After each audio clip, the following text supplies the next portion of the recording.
ദൈവനാമം മഹത്വപ്പെടുമാറാകട്ടെ. ഇന്ന് നമ്മൾ പഠിക്കാൻ പോകുന്നത് വെളിപ്പാട് പുസ്തകം 9-ാം അധ്യായം. കഴിഞ്ഞ ആഴ്ച നമ്മൾ പഠിക്കുകയുണ്ടായി 8-ാം അധ്യായത്തിൽ ആരംഭിക്കുന്ന 7 കാഹള ന്യായവിധികൾ, ദ ട്രംപറ്റ് ജഡ്ജ്മെന്റ്സ്. ഇന്ന് ആ, നമ്മൾ ആദ്യത്തെ പാർട്ടിൽ നമ്മൾ 4 കാഹളങ്ങളെക്കുറിച്ച് നമ്മൾ പഠിക്കുകയുണ്ടായി. ആ, ഒന്നാം കാഹളം ഊതുമ്പോൾ ആ, മൂന്നിലൊന്ന് സസ്യങ്ങൾ, ഏ, ആ, ഗ്രീൻ ഗ്രാസ്, വൃക്ഷങ്ങൾ മൂന്നിലൊന്ന് കത്തി നശിക്കുകയായിട്ട് നമുക്ക് കാണാൻ കഴിയും. തീയും രക്തവും ആ, കൽമഴയും ഒക്കെ ഉണ്ടായി. രണ്ടാമത്തെ കാഹളം ഊതുമ്പോൾ ആ, അഗ്നി ഉള്ള പർവ്വതം എന്ന പോലെ, വലിയ അഗ്നി ഉള്ള ഒരു മെറ്റിയോറോ അല്ലെങ്കിൽ ഒരു ഉൽക്കയോ ആകാൻ കഴിയും. അത് വന്നിട്ട് കടലിൽ വന്ന് പതിക്കുന്നതായിട്ടും മൂന്നിലൊന്ന് കടലിലെ ജീവികൾ ചാകുകയും മൂന്നിലൊന്ന് കപ്പൽ നശിച്ചു പോവുകയും ചെയ്യുന്നതായിട്ടും മൂന്നിലൊന്ന് കടല് രക്തമായി മാറുന്നത്, ഇത് മെഡിറ്ററേനിയൻ കടലാകാനാണ് സാധ്യത കൂടുതൽ. അപ്പം നമ്മളത് കാണുന്നു. മൂന്നാം ദൂതൻ കാഹളം ഊതുമ്പോൾ, അത് വെളിപ്പാട് പുസ്തകം 8-ാം അധ്യായം 10 മുതൽ 11 വരെ ഒരു ഭാഗത്തിൽ, ഒരു വലിയൊരു നക്ഷത്രം സ്വർഗത്തിൽ നിന്ന് വീഴുന്നതായിട്ടും ആ നക്ഷത്രത്തിന് കാഞ്ഞിരം എന്ന പേരും ഉണ്ട്. ഒരു വീണദൂതനാകാം. മൂന്നിലൊന്ന് ശുദ്ധജലത്തിൻ്റെ സ്രോതങ്ങളിൽ വന്ന് വീഴുകയും ശുദ്ധജലം കയ്പായി മാറുകയും അത് മുഖാന്തരം അനേകർ മരിക്കുന്നതായിട്ടും നമ്മൾ കാണാൻ കഴിയും. അപ്പോൾ തന്നെ നാലാമത്തെ ദൂതൻ കാഹളം ഊതുമ്പോൾ നാം കാണുന്നത് സൂര്യൻ്റെ 1/3 ഇരുണ്ടു പോവുകയും അതുപോലെ ചന്ദ്രനും നക്ഷത്രങ്ങളും ഒക്കെ ഇരുണ്ടു പോകുന്നതായിട്ട് നമ്മൾ കാണുന്നു. നമുക്ക് മുൻപോട്ട് പോകാം. അഞ്ചാമത്തെ ദൂതൻ കാഹളം ഊതുന്നതായിട്ട് ആ വിഷയം നമുക്ക് മുന്നോട്ട് തുടരാം. അപ്പോൾ ആദ്യത്തെ 4 കാഹളങ്ങൾ എൻവയറമെന്റ്, നേച്ചറിന്മേൽ ഉള്ളൊരു ന്യായവിധിയായിരുന്നു. എന്നാൽ അവസാനത്തെ 3 കാഹളങ്ങൾ അത് ഭൂനിവാസികളുടെ മേൽ ഉള്ള ഒരു ന്യായവിധിയാണ്. ഡീമോണിക് ആർമീസ്, പൈശാചിക സൈന്യങ്ങൾ അതിനകത്തൊക്കെ വളരെ പങ്ക് എടുക്കുന്നുണ്ട്. നമുക്ക് അഞ്ചാമത്തെ ദൂതൻ ഊതുന്ന കാഹളം ആ ഒരു ഭാഗം നമുക്ക് വായിക്കാം. വെളിപ്പാട് പുസ്തകം 9-ാം അധ്യായം ആദ്യത്തെ വാക്യം. അഞ്ചാമത്തെ ദൂതൻ ഊതി, അപ്പോൾ ഒരു നക്ഷത്രം ആകാശത്ത് നിന്ന് ഭൂമിയിൽ വീണ് കിടക്കുന്നത് ഞാൻ കണ്ടു. അവന് അഗാധകൂപത്തിന്റെ താക്കോൽ ലഭിച്ചു. അവന് അഗാധകൂപത്തിന്റെ താക്കോൽ ലഭിച്ചു. അതിൻ്റെ അർത്ഥം അവന് ആന്തരികമായ അധികാരമില്ല. ഇതൊരു ഫോളൻ ഏഞ്ചലാണ്, ബോട്ടംലെസ് പിറ്റിന്റെ ഏഞ്ചലാണ്, അഗാധ കൂപത്തിന്റെ ദൂതനാണ്. ഇൻട്രിൻസിക് അതോറിറ്റി ഇല്ല. ദൈവം ആണ് ആ അധികാരം നൽകുന്നത്. കർത്താവിൻ്റെ കയ്യിലാണ് പാതാളത്തിന്റെ താക്കോൽ, കർത്താവാണ് കൊടുക്കുന്നത്. ഇവിടെയും നമുക്ക് കാണാൻ കഴിയും, ഈ പ്രതിസന്ധികളുടെ മധ്യേയും കർത്താവാണ് എല്ലാത്തിലും കൺട്രോൾ ചെയ്യുന്നത്. ഇയ്യോബിന്റെ പുസ്തകം നമ്മൾ വായിച്ചപ്പോൾ അത് തന്നെയാണ് നമ്മൾ പഠിച്ചത്. ഒരു വലിയൊരു മൃഗത്തെ, ഒരു ഡൈനോസർ പോലൊരു മൃഗത്തെ ഇയ്യോബിന്റെ മുൻപിൽ കൊണ്ടുവന്ന് കാണിച്ചിട്ട് കർത്താവ് ചോദിക്കുകയാണ്, നിനക്കിതിനെ ചൂണ്ടയിൽ കുരുക്കാൻ കഴിയുമോ? നിനക്കിതിനെ കൺട്രോൾ ചെയ്യാൻ കഴിയുമോ?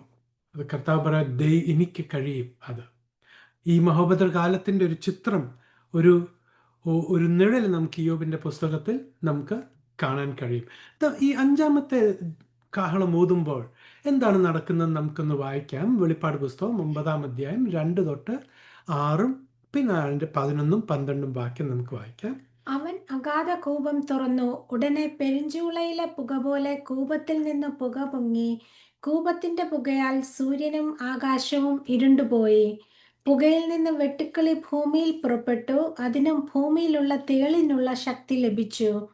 നെറ്റിയിൽ ദൈവത്തിന്റെ മുദ്രയില്ലാത്ത മനുഷ്യർക്കല്ലാതെ ഭൂമിയിലെ പുല്ലിനും പച്ചയായതൊന്നിനും യാതൊരു വൃക്ഷത്തിനും കേടുവരുത്തരുത് എന്ന് അതിന് കൽപ്പനയുണ്ടായി. അവരെ കൊല്ലുവാനല്ല, 5 മാസം ദണ്ഡിപ്പിപ്പാനത്രേ അതിന് അധികാരം ലഭിച്ചത്. അവരുടെ വേദന തേൾ മനുഷ്യനെ കുത്തുമ്പോൾ ഉള്ള വേദന പോലെ തന്നെ. ആ കാലത്ത് മനുഷ്യർ മരണം അന്വേഷിക്കും, കാണുകയില്ലതാനും. മരിപ്പാൻ കൊതിക്കും, മരണം അവരെ വിട്ടു ഓടിപ്പോകും. അഗാധദൂതൻ അതിന് രാജാവായിരുന്നു. അവന് എബ്രായ ഭാഷയിൽ അബദ്ദോൻ എന്നും യവന ഭാഷയിൽ അപ്പല്ലുവോൻ എന്നും പേര്. കഷ്ടം ഒന്ന് കഴിഞ്ഞു, ഇനി 2 കഷ്ടം പിന്നാലെ വരുന്നു. Praise the Lord. ഈ അഗാധകൂപം, ഈ ബോട്ടംലെസ് പിറ്റ് എന്ന് പറയുമ്പോൾ ഒരു ഹൊറിസോണ്ടൽ ആയ ഒരു ഡോണറ്റ്, ഒരു റിങ് പോലാണ്. നമുക്കറിയാം, ഭൂമി അതിൻ്റെ ഇക്വേറ്ററിൽ ഒരു 1400 കിലോമീറ്റർ സ്പീഡോളം ആ സ്പീഡിൽ അതിൻ്റെ ആക്സിസിൽ കറങ്ങിക്കൊണ്ടിരിക്കുകയാണ്. നമുക്കത് ഫീൽ ചെയ്യാത്തതെന്ന് പറഞ്ഞാൽ നമ്മുടെ ചുറ്റുമുള്ള എല്ലാം അതേ സ്പീഡിൽ കറങ്ങിക്കൊണ്ടിരിക്കുന്നത് കൊണ്ടാണ്. നമ്മളെല്ലാവരും ആ ഭൂമിയോടൊപ്പം കറങ്ങുന്നത് കൊണ്ടാണ്. അപ്പോൾ ഈ അഗാധകൂപത്തിന് ബോട്ടമില്ല, അതിന് അടിഭാഗമില്ല, അതിന് സൈഡുകൾ മാത്രമേ ഉള്ളൂ. അപ്പോൾ ഇങ്ങനെ എന്നേക്കുമായി ഇവരിങ്ങനെ കറങ്ങിക്കൊണ്ടിരിക്കുക. പുക, ഇതിനൊരു ഷാഫ്റ്റ് ഉണ്ട്, അതിനൊരു വാതിലുണ്ട്. അതാണ് അതിൻ്റെ താക്കോലാണ് ഈ ദൂതന് ലഭിച്ചത്. അത് തുറക്കുമ്പോൾ വലിയ പുക ചൂളയിൽ നിന്ന് വരുന്നത് പോലെ വരികയും അതിൽ നിന്ന് വെട്ടിക്കിളിയുടെ രൂപത്തിലുള്ള ഈ ഡീമോണിക് സ്പിരിറ്റ്സ് പുറത്തിറങ്ങി വരികയാണ്. ഇതിങ്ങൾക്ക് ശക്തി ദൈവം കൊടുത്തിട്ടുണ്ട്, ഒരു അതോറിറ്റി കൊടുത്തിട്ടുണ്ട്. ഭൂമിയിൽ ദൈവത്തിൻ്റെ മുദ്ര ഇല്ലാത്തവരെ 5 മാസത്തോളം പീഡിപ്പിക്കുവാൻ ഉള്ള അധികാരം. കൊല്ലുവാനല്ല, മറിച്ച് പീഡനം. നമുക്ക് ഈ ഉൽപ്പത്തി പുസ്തകം 7-ാം അധ്യായം 24-ാമത്തെ വാക്യം നമ്മൾ വായിക്കുമ്പോൾ നമുക്ക് മനസ്സിലാക്കാൻ കഴിയും, നോയുടെ കാലത്തും ആ വെള്ളപ്പൊക്കം 5 മാസമാണ് നീണ്ടുനിന്നത്. 150 ദിവസം ആണ് നീണ്ടുനിന്നത്. സാധാരണ വെട്ടിക്കിളിയൊക്കെ പച്ചിപ്പ് ഉള്ള ഇലകൾ, കൃഷി, ഇതൊക്കെയാണ് നശിപ്പിക്കുന്നത്. പക്ഷേ ഇത് അങ്ങനത്തെ കാര്യങ്ങളൊന്നും നശിപ്പിക്കുന്നില്ല. മറിച്ച് കർത്താവിൻ്റെ മുദ്രയേക്കാത്തവർ അവരെ പീഡിപ്പിക്കുക. സാത്താൻ്റെ മുദ്രയേറ്റവർക്കൊക്കെ പീഡനം. നമ്മൾ ശ്രദ്ധിക്കേണ്ട കാര്യം, മനുഷ്യർ ഈ പീഡനത്താൽ അവർ മരിക്കാൻ ആഗ്രഹിക്കുന്നു, പക്ഷേ അവർ മരിക്കാൻ കഴിയുന്നില്ല. ഇതൊരു പക്ഷേ ഈ സാത്താൻ്റെ ഈ മുദ്ര എടുക്കുമ്പോൾ അതിനകത്ത് മൈൻഡ് കൺട്രോളിങ് എലിമെന്റ്സ് ഉണ്ട്. അതായത് സാത്താൻ്റെ ആഗ്രഹം എന്തായിരുന്നു? അത്യുന്നതനായ ദൈവത്തെ പോലെ ആകണം എന്നായിരുന്നു. കർത്താവായ യേശുക്രിസ്തു തൻ്റെ പരസ്യ ശുശ്രൂഷയിൽ അനേക മനുഷ്യർ അടുക്ക വന്നു, അനേകർ കർത്താവിൻ്റെ അത്ഭുതങ്ങൾ, അടയാളങ്ങളൊക്കെ കണ്ടു വിശ്വസിച്ചു. എന്നാൽ കർത്താവിന് അവരുടെ ഹൃദയം അറിയാമായിരുന്നു. ഹൃദയത്തിലെ നിരൂപണങ്ങൾ, ഹൃദയത്തിൻ്റെ ചിന്തകൾ ഒക്കെ കർത്താവിന് അറിയാമായിരുന്നു. സാത്താനും അതുപോലൊരു കഴിവ് വേണം, നേടിയെടുക്കുവാൻ ഒരാഗ്രഹമുണ്ട്. അതെങ്ങനെ സംഭവിക്കും എന്ന് പറഞ്ഞാൽ ഈ മുദ്രയാൽ. ഈ മുദ്ര എടുക്കുമ്പോൾ അതിനകത്ത് ചില നാനോ ടെക്നോളജിയൊക്കെ ഉപയോഗിച്ച് നമ്മുടെ മൈൻഡിലെ കാര്യങ്ങൾ അറിയുവാൻ ഉള്ള ഒരു എലിമെന്റ്സ്, ഒരു ഘടകം ആ മുദ്രയ്ക്കകത്തുണ്ട്. അതുകൊണ്ട് മനുഷ്യർ മരിക്കാൻ ആഗ്രഹിച്ചാൽ പോലും അവർക്ക് മരിക്കാൻ കഴിയുകയില്ല. നമുക്ക് മുമ്പോട്ട് പോകാം. 6-ാമത്തെ കാഹളം നമുക്ക് വെളിപ്പാട് പുസ്തകം 9-ാം അധ്യായം 13 മുതൽ 21 വരെയുള്ള ഭാഗം. 6-ാമത്തെ ദൂതൻ ഊതി. അപ്പോൾ ദൈവസന്നിധിയിലെ സ്വർണപീഠത്തിന്റെ കൊമ്പുകളിൽ നിന്ന് ഒരു ശബ്ദം കാഹളമുള്ള 6-ാം ദൂതനോട്, യൂഫ്രട്ടീസ് എന്ന മഹാനദീതീരത്ത് ബന്ധിച്ചിരിക്കുന്ന 4 ദൂതന്മാരെയും അഴിച്ചുവിടുക എന്ന് പറയുന്നത് ഞാൻ കേട്ടു. ഉടനെ മനുഷ്യരിൽ 1/3 കൊല്ലുവാൻ ഇന്ന ആണ്ട്, മാസം, ദിവസം, നാഴികയ്ക്ക് ഒരുങ്ങിയിരുന്ന 4 ദൂതന്മാരെയും അഴിച്ചുവിട്ടു. കുതിരപ്പടയുടെ സംഖ്യ 10,000 മടങ്ങ് 20,000 എന്ന് ഞാൻ കേട്ടു. ഞാൻ കുതിരകളെയും കുതിരപ്പുറത്തിരിക്കുന്നവരെയും ദർശനത്തിൽ കണ്ടത് എങ്ങനെയെന്നാൽ, അവർക്ക് തീ നിറവും രക്തനീലവും ഗന്ധകവർണവുമായ കവചമുണ്ടായിരുന്നു. കുതിരകളുടെ തല സിംഹങ്ങളുടെ തല പോലെ ആയിരുന്നു. വായിൽ നിന്ന് തീയും പുകയും ഗന്ധകവും പുറപ്പെട്ടു. വായിൽ നിന്ന് പുറപ്പെടുന്ന തീ, പുക, ഗന്ധകം എന്നീ 3 ബാധയാൽ മനുഷ്യരിൽ 1/3 മരിച്ചുപോയി. കുതിരകളുടെ ശക്തി വായിലും വാലിലുമായിരുന്നു. വാലോ സർപ്പത്തെപ്പോലെയും തലയുള്ളതും ആയിരുന്നു. അപ്പോൾ ഇതൊരു ഡീമോണിക് ഫോഴ്സാണ്. ഡീമൺസ് ഇൻസ്പയർഡ് ഒരു ആർമി. 200 മില്യൺ എണ്ണം വരുന്നൊരു സൈന്യമാണിത്. 13 മാസത്തേക്ക് ജനത്തെ പീഡിപ്പിക്കുവാനാണ് ഇവർക്ക് അധികാരം നൽകിയത്. പീഡനം മാത്രമല്ല, 1/4 ഭൂനിവാസികൾ മരിക്കുകയുണ്ടായി. 5-ാം മുദ്ര തുറന്നപ്പോൾ, അല്ലെങ്കിൽ 4-ാം മുദ്ര തുറന്നപ്പോൾ 1/4 പേര് അവിടെ മരിച്ചു. അപ്പോൾ ഇവിടെ 1/3 ആൾക്കാരോട് മരിക്കുമ്പോൾ ഓൾമോസ്റ്റ് പകുതി ഭൂനിവാസികൾ ഈ 6-ാം കാഹളം ഊതി കഴിയുമ്പോഴത്തേക്കും മരിച്ചു കഴിഞ്ഞു. അതാണ് മഹോപദ്രവകാലം. ഈ യൂഫ്രട്ടീസ് നദി എന്ന് പറയുമ്പോൾ ഏദൻ തോട്ടത്തിൽ ഉള്ളൊരു നദിയാണ്. ഈ നദിയുടെ തീരത്താണ് ശിനാർ നഗരം ഇരിക്കുന്നത്, ശിനാർ പട്ടണം. അവിടാണ് ബാബേൽ ഗോപുരം പണിതത്. ബാബേൽ ഗോപുരത്തെ കുറിച്ച് പഠിക്കുമ്പോൾ ഈ ഫോളൻ ഏഞ്ചൽസ്, വീണുപോയ ദൂതന്മാർ അവിടെ വന്ന് മനുഷ്യരോട് ഇടപെടുന്നതും ജ്ഞാനം പകർന്നു കൊടുക്കുന്നതുമായിട്ടൊക്കെ ഉള്ള കാര്യങ്ങളൊക്കെ നമുക്ക് പഠിക്കാൻ കഴിയും.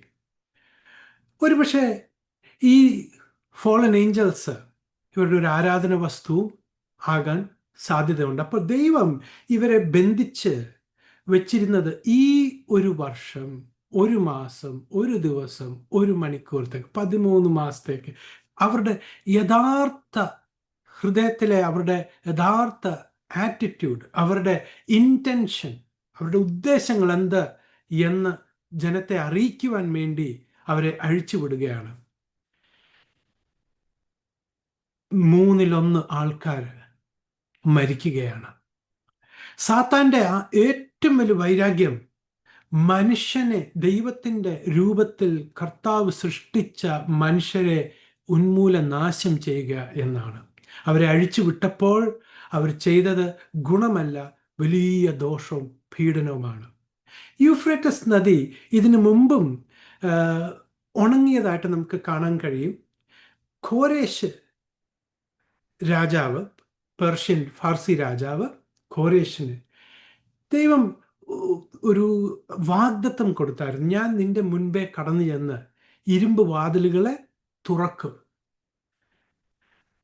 ഖോരേശ് BC 539 യൂഫ്രട്ടീസ് നദിയുടെ അതിൻ്റെ ശാഖകളെ തിരിച്ചുവിട്ട് ആ നദി ഉണക്കിക്കളഞ്ഞു. അങ്ങനെ ഇരിക്കുമ്പോഴാണ് ഖോരേശ് തൻ്റെ സൈന്യവുമായിട്ട് ബാബിലോൺ ആക്രമിച്ചത്. ദാനിയേൽ പ്രവചനത്തിൽ പറഞ്ഞതുപോലെ 1 മണിക്കൂറിൽ ബാബിലോൺ നഗരം വീണുപോയി. ഖോരേശ് ബാബിലോണിലെത്തിയപ്പോൾ കാവൽക്കാർ അവർ മദ്യലഹരിയിലായിരുന്നു. അവർ വാതിൽ പൂട്ടുവാൻ, ഇരുമ്പ് വാതിൽ, നഗരത്തിൻ്റെ വാതിൽ പൂട്ടുവാൻ അവർ മറന്നും പോയി. അപ്പോൾ വാതിലും തുറന്ന്, പ്രവചനം പോലെ വാതിൽ തുറന്നു കിട്ടി. 1 മണിക്കൂറിലാണ് ഖോരേശ് ബാബിലോൺ രാജ്യം പിടിച്ചെടുത്തത്. അതുപോലെ വീണ്ടും വെളിപ്പാട് പുസ്തകം 16-ാം അധ്യായത്തിൽ നമ്മൾ കാണുന്ന ഈ യൂഫ്രട്ടീസ് നദി ഉണങ്ങിപ്പോകുന്നതായിട്ടും കിഴക്കിൽ നിന്ന് ഒരു വലിയൊരു സൈന്യം വരുന്നതും നമുക്ക് കാണാൻ കഴിയും. ഇതൊക്കെ കണ്ടിട്ടും മനുഷ്യരുടെ ഹൃദയത്തിൻ്റെ കാഠിന്യത എന്ന് പറഞ്ഞാൽ വെളിപ്പാട് പുസ്തകം 9 അധ്യായം 20 തൊട്ട് 21 വരെ വായിക്കുമ്പോൾ അവർ മാനസാന്തരപ്പെടുന്നില്ല. അവർ തങ്ങളുടെ പാപവഴികളെ കുറിച്ച് പശ്ചാത്തപിക്കുന്നില്ല. അവരവരുടെ കൊലപാതകവും അവരുടെ മോഷണവും അതിലൊക്കെ തന്നെ അങ്ങ് തുടരുകയാണ്. സൃഷ്ടികർത്താവിനെ ആരാധിക്കാതെ സൃഷ്ടികളെ ആരാധിച്ച് മുൻപോട്ട് പോവുകയാണ്. ഹൃദയത്തിൻ്റെ കാഠിന്യം. ഈ 6-ാം കാഹളവും 7-ാം കാഹളത്തിൻ്റെ ഇടയിൽ ഒരു ഗ്യാപ്പുണ്ട്. ആ പീരീഡിൽ ഭൂമിയിൽ നടക്കുന്ന ചില ശുശ്രൂഷ എന്ന് പറഞ്ഞാൽ വെളിപ്പാട് പുസ്തകം 10-ാം അധ്യായം 1 മുതൽ 11 വരെ ഒരു ശക്തനായ ഒരു ദൂതൻ വന്ന് തൻ്റെ കയ്യിൽ ഒരു ചെറിയ പുസ്തകമുണ്ട്, ഒരു പ്രഖ്യാപനം നടത്തുകയാണ്. വെളിപ്പാട് 11 1 തൊട്ട് 2 വരെ വായിക്കുമ്പോൾ യോഹന്നാനോട് ദൈവം പറയുക, ദേവാലയത്തെ പോയി അളക്കുക. വെളിപ്പാട് പുസ്തകം 11 3 തൊട്ട് 14 വരെ വായിക്കുമ്പോൾ 2 സാക്ഷികളുടെ ശുശ്രൂഷയെക്കുറിച്ച് നമുക്കവിടെ കാണാൻ കഴിയും. ഈ വിഷയങ്ങളെക്കുറിച്ച് അടുത്ത ക്ലാസ്സിൽ നമുക്ക് പഠിക്കാം. നമുക്ക് 7-ാം കാഹളത്തെക്കുറിച്ച് നമുക്ക് പഠിക്കാം. വെളിപ്പാട് പുസ്തകം 11-ാം അധ്യായം 15 തൊട്ട് 19 വരെ ഉള്ള ഭാഗങ്ങൾ. ഇവിടെ ഒരു ഗ്യാപ്പ് ഉണ്ടെന്ന് പറയുമ്പോൾ ടൈം ഗ്യാപ്പ് അല്ല, കാരണം മഹോപദ്രവം 7 വർഷത്തേക്കാണ്. 3.5 വർഷവും 3.5 വർഷം 2 ഭാഗമായിട്ട്. അതിൽ ഒരു ടൈം ഗ്യാപ്പ് ഇല്ല, മറിച്ച് ഒരു പീരീഡ്. ഈ 6-ാം മുദ്രയും 7-ാം മുദ്രയും തുറന്നു അതിൻ്റെ ഇടയിലും ഒരു ഗ്യാപ്പ് ഉണ്ടായിരുന്നു. നമുക്ക് മുൻപോട്ട് പോകാം. Is rapture at the sounding of the 7th trumpet. വെളിപ്പാട് പുസ്തകം 10-ാം അധ്യായം അതിൻ്റെ 7-ാമത്തെ വാക്യം നമുക്കൊന്ന് വായിക്കാം.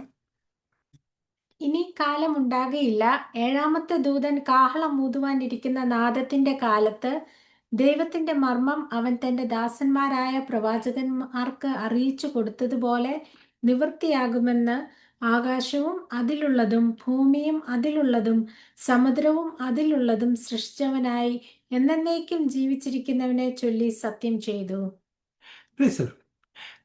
അപ്പോൾ നമ്മുടെ മൈൻഡിൽ ഒരു ഡൗട്ടുണ്ട്. ഈ 7-ാമത്തെ ദൂതൻ 7-ാമത്തെ കാഹളം ഊതി തുടങ്ങുമ്പോൾ the mystery of God should be finished, അതായത് ദൈവത്തിൻ്റെ മർമ്മങ്ങൾ പൂർത്തിയാകുന്നതായിട്ടുള്ളൊരു കാര്യം. അപ്പോൾ ഈ മർമ്മം, ദ മിസ്റ്ററി ഓഫ് ഗോഡ് എന്ന് പറയുന്നത്, ഇതാണോ പൗലോസ് അപ്പോസ്തലനെ ഏൽപ്പിച്ച മിസ്റ്ററി? അല്ല. കാരണം ഇതേത് കാര്യങ്ങളാണ്? ഇത് ദൈവം തൻ്റെ ദാസരായ പ്രവാചകന്മാർക്ക് വെളിപ്പെടുത്തി കൊടുത്ത മിസ്റ്ററിയാണ്. Servants, the prophets. അപ്പോസ്തല പ്രവൃത്തി 3-ാം അധ്യായം 24 തൊട്ട് 25 വരെ നാം വായിക്കുമ്പോൾ നമുക്ക് മനസ്സിലാക്കാൻ കഴിയും. പത്രോസ് അപ്പോസ്തലൻ പെന്തക്കോസ്ത് നാൾ ആ ദിവസങ്ങളിൽ ഇസ്രായേൽ മക്കളെ അഭിസംബോധിച്ചുകൊണ്ട് പ്രസംഗിക്കുന്ന ഒരു പ്രസംഗം നമുക്ക് നോക്കാം. പ്രവൃത്തി 3 24 തൊട്ട് 25 വരെ. അത്രയുമല്ല, ശമൂവേൽ ആദിയായി സംസാരിച്ച പ്രവാചകന്മാരൊക്കെയും ഈ കാലത്തെക്കുറിച്ച് പ്രസ്താവിച്ചു. ഭൂമിയിലെ സകല വംശങ്ങളും നിന്റെ സന്തതിയിൽ അനുഗ്രഹിക്കപ്പെടും എന്ന് ദൈവം അബ്രഹാമിനോട് അരുളി നിങ്ങളുടെ പിതാക്കന്മാരോട് ചെയ്ത നിയമത്തിന്റെയും പ്രവാചകന്മാരുടെയും മക്കൾ നിങ്ങൾ തന്നെ. ഇവിടെ പത്രോസ് ഐഡന്റിഫൈ ചെയ്യുവാണ് പ്രവാചകന്മാരും മക്കൾ ആരാണ്. Who are the children of prophets and of the covenant which God made with our fathers, saying unto Abraham. പിതാക്കന്മാരോട് ചെയ്ത ആ ഉടമ്പടിയുടെ മക്കൾ ആരാണ്? ഇസ്രായേൽ മക്കളാണ്, അല്ലേ? നമ്മൾ മിസ്റ്ററി പ്രോഗ്രാമിനെ കുറിച്ച് പഠിക്കുമ്പോൾ കൊലോസ്യർക്കെഴുതിയ ലേഖനം 1:26 പൗലോസ് വ്യക്തമാക്കുകയാണ്, കർത്താവായ യേശുക്രിസ്തു, ഉയർത്തെഴുന്നേറ്റ യേശുക്രിസ്തു പൗലോസ് അപ്പോസ്തലന് വെളിപ്പെടുത്തി കൊടുത്ത മർമ്മം ആദ്യം മുതലേ ദൈവത്തിൽ അല്ലെങ്കിൽ ക്രിസ്തുവിൽ മറഞ്ഞിരുന്ന മർമ്മമാണ്. അത് മുൻകാലങ്ങളിൽ ഒരു തലമുറയിലും ആർക്കും തന്നെ വെളിപ്പെട്ടിട്ടില്ല. അത് ക്രിസ്തു ക്രിസ്തു ആദ്യമായിട്ട് വെളിപ്പെടുത്തുന്നത് പൗലോസിനാണ്. പൗലോസിൽ കൂടി നമുക്കെല്ലാവർക്കും അത് വെളിപ്പെട്ടിരിക്കുന്നു. ഈ പ്രോഫസി പ്രോഗ്രാമിനകത്ത് തന്നെ പല കാര്യങ്ങളും മറഞ്ഞിരുന്നു.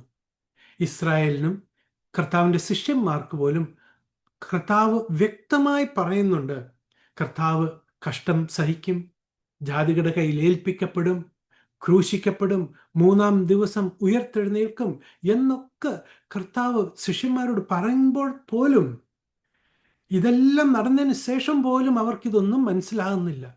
ലൂക്കോസ് 18:34 നമ്മൾ വായിക്കുമ്പോൾ നമുക്ക് മനസ്സിലാക്കാൻ കഴിയും, കർത്താവ് ഈ കാര്യങ്ങളൊക്കെ പറഞ്ഞതൊന്നും അവർക്ക് മനസ്സിലായില്ല. അപ്പോൾ ഈ പ്രോഫസി പ്രോഗ്രാം അത് ഓൾറെഡി അനേക കാര്യങ്ങളും മുൻകാലങ്ങൾ തൊട്ടേ വെളിപ്പെടുത്തിയതാണെങ്കിൽ പോലും അതനേകർക്ക് അതൊരു മർമ്മമായിരുന്നു. അപ്പോൾ ഈ mystery of God shall be finished എന്ന് വെളിപ്പാട് പുസ്തകം 10:7 എഴുതിയിരിക്കുന്നത്, അത് കിങ്ഡം പ്രോഗ്രാം തന്നെയാണ്, രാജ്യത്തിൻ്റെ പരിപാടി തന്നെയാണ്. പൗലോസ് അപ്പോസ്തലൻ ഏൽപ്പിച്ച രഹസ്യം അല്ലെങ്കിൽ മർമ്മത്തിൻ്റെ പ്രോഗ്രാം അല്ല അത്. റാപ്ചറിനെ കുറിച്ച് പൗലോസ് അപ്പോസ്തലൻ പറയുന്ന 1 കൊരിന്ത്യർ 15:50-53 വരെയുള്ള വാക്യം നമുക്കൊന്ന് വായിക്കാം. സഹോദരന്മാരെ, മാംസരക്തങ്ങൾക്ക് ദൈവരാജ്യത്തെ അവകാശമാക്കുവാൻ കഴിയുകയില്ല, ദ്രവത്വം അദ്രവത്വത്തെ അവകാശമാക്കുകയുമില്ല എന്ന് ഞാൻ പറയുന്നു. ഞാനൊരു മർമ്മം നിങ്ങളോട് പറയാം. നാം എല്ലാവരും നിദ്ര കൊള്ളുകയില്ല. എന്നാൽ അന്ത്യകാഹളനാദത്തിങ്കൽ പെട്ടെന്ന് കണ്ണിമയ്ക്കുന്നിടയിൽ നാം എല്ലാവരും രൂപാന്തരപ്പെടും. കാഹളം ധ്വനിക്കും, മരിച്ചവർ അക്ഷയരായി ഉയർക്കുകയും നാം രൂപാന്തരപ്പെടുകയും ചെയ്യും. ഈ ദ്രവത്വമുള്ളത് അദ്രവത്വത്തെയും ഈ മർത്യമായത് അമർത്യത്തെയും ധരിക്കണം. അപ്പൊ ഇവിടെ നമുക്ക് കാണാൻ കഴിയും, മരിച്ചവർ അക്ഷരായി ഉയർത്തെഴുന്നേൽക്കും, ശേഷം ക്രിസ്തുവിൽ ജീവനോടിരിക്കുന്ന നാം രൂപാന്തരപ്പെടുകയാണ്. നമ്മൾ ഇതേ അധ്യായത്തിൻ്റെ 45-47 വാക്യം നമ്മൾ വായിക്കുമ്പോൾ നമുക്ക് മനസ്സിലാക്കാൻ കഴിയും. നമുക്കൊന്ന് വായിക്കാം അത്. ഒന്നാം മനുഷ്യനായ ആദാം ജീവനുള്ള ദേഹിയായി തീർന്നു എന്ന് എഴുതിയിരിക്കുന്നല്ലോ. ഒടുക്കത്തെ ആദാം ജീവിപ്പിക്കുന്ന ആത്മാവായി. ഒന്നാം മനുഷ്യൻ ഭൂമിയിൽ നിന്ന് മണ്ണുകൊണ്ടുള്ളവൻ, രണ്ടാം മനുഷ്യൻ സ്വർഗത്തിൽ നിന്നുള്ളവൻ. അപ്പൊ ഈ 2 വാക്യം വായിക്കുമ്പോൾ ഒന്നാം മനുഷ്യൻ ആദാം, എന്നാൽ അവസാനത്തെ മനുഷ്യൻ ക്രിസ്തു. 45-ാമത്തെ വാക്യത്തിൽ, 47-ാമത്തെ വാക്യത്തിൽ അവസാന മനുഷ്യൻ ക്രിസ്തുവിനെ രണ്ടാം മനുഷ്യൻ എന്നാണ് അവിടെ വിളിച്ചിരിക്കുന്നത്. Second man is the Lord from heaven. അപ്പോൾ ദ ലാസ്റ്റ് ട്രംപ് എന്ന് പറയുമ്പോൾ അതിന് സെക്കൻഡ് ട്രംപുമാകാം, ഇല്ലേ? ആദ്യത്തെ കാലത്തിൽ ക്രിസ്തുവിൽ മരിച്ചവർ ഉയർത്തെഴുന്നേൽക്കുന്നു, എൻ്റെ അവസാനത്തെ കാലത്തിൽ ശേഷം ജീവനോടിരിക്കുന്ന നാം രൂപാന്തരപ്പെടുന്നു. ഇത് രണ്ടും കണ്ണിക്കും നേരത്തിൽ നടക്കുന്നതാണ്. 1 തെസ്സലോനിയർ 4:16-17 നമുക്ക് വായിക്കുമ്പോൾ നമുക്ക് ആ കാര്യം മനസ്സിലാക്കാൻ കഴിയും. 7-ാമത്തെ കാഹളത്തിലേക്ക് നമ്മുടെ ശ്രദ്ധ തിരിക്കാം. വെളിപ്പാട് പുസ്തകം 11-ാം അധ്യായം 14-19 വരെയുള്ള വാക്യം നമുക്ക് വായിക്കാം. രണ്ടാമത്തെ കഷ്ടം കഴിഞ്ഞു, മൂന്നാമത്തെ കഷ്ടം വേഗം വരുന്നു. ഏഴാമത്തെ ദൂതൻ ഊതിയപ്പോൾ ലോകരാജ്യത്വം നമ്മുടെ കർത്താവിനും അവന്റെ ക്രിസ്തുവിനും ആയിത്തീർന്നിരിക്കുന്നു. അവൻ എന്നേക്കും വാഴും എന്ന് സ്വർഗത്തിൽ ഒരു മഹാഘോഷമുണ്ടായി. ദൈവസന്നിധിയിൽ സിംഹാസനങ്ങളിൽ ഇരിക്കുന്ന 24 മൂപ്പന്മാരും കവിണ്ണു വീണ് ദൈവത്തെ നമസ്കരിച്ചു പറഞ്ഞത്, സർവശക്തിയുള്ള കർത്താവായ ദൈവമേ, ഇരിക്കുന്നവനും ഇരുന്നവനുമായുള്ളവേ, നീ മഹാശക്തി ധരിച്ചു വാഴുകയാൽ ഞങ്ങൾ നിന്നെ സ്തുതിക്കുന്നു. ജാതികൾ കോപിച്ചു, നിന്റെ കോപവും വന്നു. മരിച്ചവരെ ന്യായം വിധിപ്പാനും നിന്റെ ദാസന്മാരായ പ്രവാചകന്മാർക്കും വിശുദ്ധന്മാർക്കും ചെറിയവരും വലിയവരുമായി നിന്റെ ഭക്തന്മാർക്കും പ്രതിഫലം കൊടുപ്പാനും ഭൂമിയെ നശിപ്പിക്കുന്നവരെ നശിപ്പിപ്പാനും ഉള്ള കാലവും വന്നു. അപ്പോൾ സ്വർഗത്തിലെ ദേവാലയം തുറന്നു, അവന്റെ നിയമപ്പെട്ടകം അവന്റെ ആലയത്തിൽ പ്രത്യക്ഷമായി. മിന്നലും നാദവും ഇടിമുഴക്കവും ഭൂകമ്പവും വലിയ കന്മഴയും ഉണ്ടായി. Praise the Lord. ദൈവത്തിൻ്റെ രാജ്യം ആദ്യം വെളിപ്പെടുന്നത് സ്വർഗമണ്ഡലത്തിലാണ്. വെളിപ്പാട് പുസ്തകം 12-ാം അധ്യായം അതിൻ്റെ 7 തൊട്ട് 12 വരെയുള്ള വാക്യങ്ങൾ നമുക്കൊന്ന് വായിച്ച് കേൾക്കാം. പിന്നെ സ്വർഗത്തിൽ യുദ്ധമുണ്ടായി. മീഖായേലും അവന്റെ ദൂതന്മാരും മഹാസർപ്പത്തോട് പടവെട്ടി. തന്റെ ദൂതന്മാരുമായ മഹാസർപ്പവും പടവെട്ടി ജയിച്ചില്ലതാനും. സ്വർഗത്തിൽ അവരുടെ സ്ഥലം പിന്നെ കണ്ടതുമില്ല.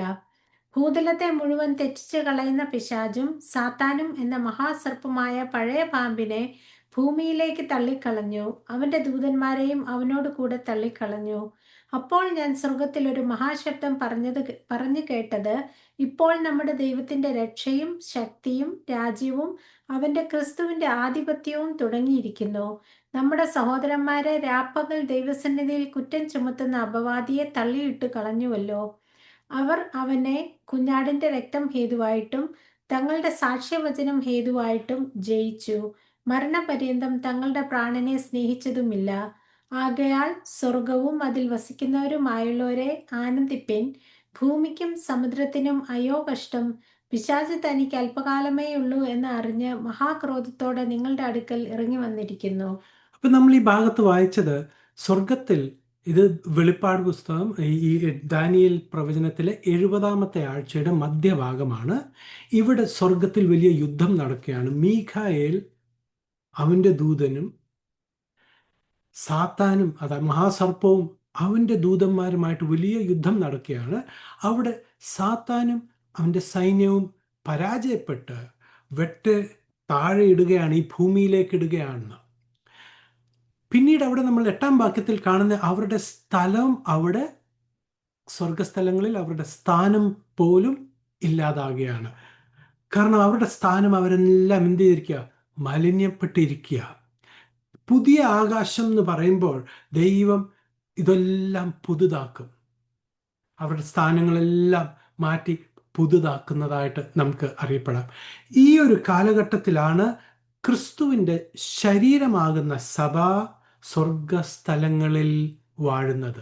അവരുടെ സ്ഥാനങ്ങൾ ഏറ്റെടുത്ത്, അവരുടെ ഉത്തരവാദിത്തങ്ങൾ ഏറ്റെടുത്ത്, അതാണ് പൗലോസ് അപ്പോസ്തലൻ 1 കൊരിന്ത്യർ ലേഖനങ്ങൾ പറയുന്നത്. വിശ്വാസികളെ നോക്കി പറയുകയാണ്, നിങ്ങൾ ദൂതന്മാരെയും വിധിക്കേണ്ടിയവരല്ലയോ. അപ്പോൾ ആദ്യം ദൈവത്തിൻ്റെ രാജ്യം സ്വർഗസ്ഥലങ്ങളിലാണ് ആദ്യം വെളിപ്പെടുന്നത്. നമുക്ക് അതേസമയം മനസ്സിലാക്കാൻ കഴിയും, മഹോപദ്രവത്തിൻ്റെ 2-ാമത്തെ അല്ലെങ്കിൽ മധ്യഭാഗത്ത് ഈ മഹാസർപ്പവും സാത്താൻ അവൻ്റെ സൈന്യവും ഈ ഭൂമിയിൽ തന്നെ വന്ന് വീഴുകയാണ്. ഈ ഭൂമിയിൽ വീഴുമ്പോൾ അവൻ ചെയ്യുന്ന കാര്യം നമുക്ക് നോക്കാം.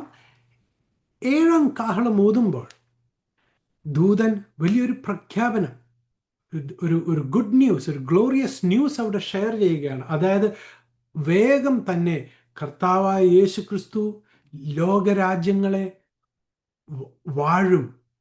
ലോകരാജ്യങ്ങളെല്ലാം ദൈവത്തിൻ്റെ ആയിത്തീരും. The kingdoms of the world will become the kingdoms of Christ. ഈ ഒരു വാർത്തയിൽ സ്വർഗനിവാസികളുടെ ഇടയിൽ എന്തുണ്ട്? വലിയൊരു സന്തോഷവും ആരാധനയും നടക്കുന്നതായിട്ട് നമുക്ക് കാണാൻ കഴിയും. എന്നാൽ ഭൂനിവാസികളോ അവർ ക്രോധത്താൽ നിറയുകയാണ്. അവരിപ്പോഴും മാനസാന്തരപ്പെടുവാൻ അവർക്ക് കഴിയുന്നില്ല. പലപ്പോഴും നമ്മുടെ മൈൻഡിൽ ഒരു ചോദ്യം വരാറുള്ളതാണ്, ഈ സാത്താൻ എങ്ങനെ ദൈവത്തിൻ്റെ സന്നിധിയിൽ എപ്പോഴും പ്രവേശിക്കാൻ പറ്റുന്നു? ഈ സാത്താൻ അവൻ 3-ാം സ്വർഗത്തിലായിരുന്നു ഒരു സമയത്ത്. എന്നാൽ പാപം അവനിൽ കണ്ടപ്പോൾ 3-ാം സ്വർഗത്തിൽ നിന്ന് അവനെ 2-ാം സ്വർഗത്തിലേക്ക് വെട്ടിമാറ്റുകയാണ്. നമ്മൾ ഇയ്യോബിന്റെ പുസ്തകം 1-6 രാജാക്കന്മാരുടെ 1-ാമത്തെ പുസ്തകം 22-ാമത്തെ വാക്യം നമ്മൾ വായിക്കുമ്പോൾ ദൈവസന്നിധിയിൽ മറ്റ് ദൂതന്മാരോടൊപ്പം സാത്താനും കയറി ചെല്ലുകയാണ്. അത് 3-ാം സ്വർഗത്തിലെ ദൈവസിംഹാസനത്തിന് മുൻപിലല്ല, മറിച്ച് സമാഗമ പർവ്വതം, ദ മൗണ്ട് ഓഫ് കോൺഗ്രിഗേഷൻ, ഉത്തരദിക്കിൽ ഉത്തരദിക്കിനെ ദൈവം ശൂന്യമാക്കി അവിടെ ശൂന്യത്തിന്മേൽ നിർത്തിയിരിക്കുകയാണ് ഉത്തരദിക്ക്. അവിടെ കർത്താവിൻ്റെ ഒരു സിംഹാസനമുണ്ട്. അവിടെയാണ് ഈ ദൂതന്മാരെല്ലാവരും കർത്താവിൻ്റെ സന്നിധിയിൽ കടന്നു വന്ന് അവരുടെ ഓരോരോ ഉത്തരവാദിത്തങ്ങൾ, ഓരോ കാര്യങ്ങൾ അവിടെ ഡിസ്കസ് ചെയ്യുന്നത്. അവിടെയാണ് സാത്താൻ വന്ന് രാപ്പകൽ തൻ്റെ സഹോദരന്മാരെ കുറിച്ചുള്ള അപവാദങ്ങൾ പറഞ്ഞുകൊണ്ടിരിക്കുന്നതും. ഇയ്യോബിൻ്റെ പുസ്തകത്തിൽ, 1 രാജാക്കന്മാരുടെ പുസ്തകത്തിൽ ആ ഇടത്ത 2-ാം സ്വർഗത്തിലാണ് ദൈവസന്നിധിയിൽ വന്ന് പറയുന്നത് ഓരോ കാര്യങ്ങൾ. എന്നാൽ ഈ വെളിപ്പാട് പുസ്തകം 12-ാം അധ്യായത്തിൽ ഈ 2-ാം സ്വർഗത്തിൽ നിന്ന് അവനെ വെട്ടിയേറ്റ് ഭൂമിയിലേക്ക് ഇടുകയാണ്. അതുകൊണ്ട് ആ ഭൂനിവാസികളെ നിങ്ങൾക്കയ്യോ കഷ്ടം. വെളിപ്പാട് പുസ്തകം 12:13 നമുക്കൊന്ന് വായിക്കാം. തന്നെ ഭൂമിയിലേക്ക് തള്ളിക്കളഞ്ഞു എന്ന് മഹാസർപ്പം കണ്ടിട്ട് ആൺകുട്ടിയെ പ്രസവിച്ച സ്ത്രീയെ ഉപദ്രവിച്ചു തുടങ്ങി. അപ്പോൾ ആൺകുട്ടിയെ പ്രസവിച്ച സ്ത്രീ ഇസ്രായേലാ. അപ്പൊ ഇസ്രായേലിനെ ഉപദ്രവിച്ച് തുടങ്ങി. അപ്പോഴത് വന്ന് വീഴുന്ന ആ ഏരിയയിലാണ്. നമുക്ക് ഇതേ വാക്യത്തിൽ വെളിപ്പാട് പുസ്തകം 11, 15 തൊട്ട് 17 വരെയുള്ള ഭാഗത്തിൽ ഡിവിനിറ്റി ഓഫ് ക്രൈസ്റ്റ്, ക്രിസ്തുവിൻ്റെ ദൈവത്വത്തെക്കുറിച്ച് വളരെ ബ്ലെസ്സഡ് വേഴ്സസ് നമുക്കൊന്ന് വായിക്കാം. 15 തൊട്ട് 17 വരെ. 7-ാമത്തെ ദൂതൻ ഊതിയപ്പോൾ ലോകരാജ്യത്വം നമ്മുടെ കർത്താവിനും അവന്റെ ക്രിസ്തുവിനും ആയിത്തീർന്നിരിക്കുന്നു. അവൻ എന്നേക്കും വാഴും എന്ന് സ്വർഗത്തിൽ ഒരു മഹാഘോഷമുണ്ടായി. ദൈവസന്നിധിയിൽ സിംഹാസനങ്ങളിൽ ഇരിക്കുന്ന 24 മൂപ്പന്മാരും കവിണ് വീണ് ദൈവത്തെ നമസ്കരിച്ച് പറഞ്ഞത്, സർവശക്തിയുള്ള കർത്താവായ ദൈവമേ, ഇരിക്കുന്നവനും ഇരുന്നവനുമായുള്ളവേ, നീ മഹാശക്തി ധരിച്ചു വാഴുകയാൽ ഞങ്ങൾ നിന്നെ സ്തുതിക്കുന്നു. അപ്പോൾ 24 മൂപ്പന്മാരും സാഷ്ടാംഗം വീണ് ദൈവത്തെ ആരാധിക്കുകയാണ്. 17-ാമത്തെ വാക്യത്തിൽ വായിച്ചാൽ, we give thee thanks O Lord God Almighty, which art and was and art to come. ഇതേ പദം കർത്താവായ യേശുക്രിസ്തുവിനെ കുറിച്ച് വെളിപ്പാട് പുസ്തകം 1:8 നമുക്കൊന്ന് വായിക്കാം. 2:8, 4:8.